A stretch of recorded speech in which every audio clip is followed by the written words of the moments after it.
ድንግል እናቴ ነይ ድረሽልኝ፣ ወገን የለኝም ቀርቦ የሚያጽናናኝ ካጠገቤ ሁኚና አለው በይኝ።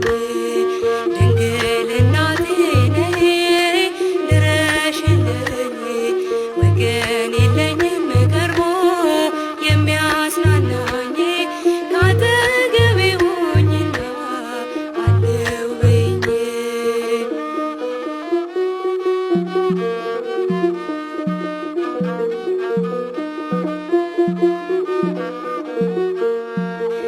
ይቆይልኛል ያልኩት ከእጄ ላይ አልፎ በሐዘን በሰቆቃ ጉልበቴ ደቆ በረከት አልባ ሆኜ እንዳልከፋ ድረሽልኝ እናቴ የኔ ተስፋ ድንግልና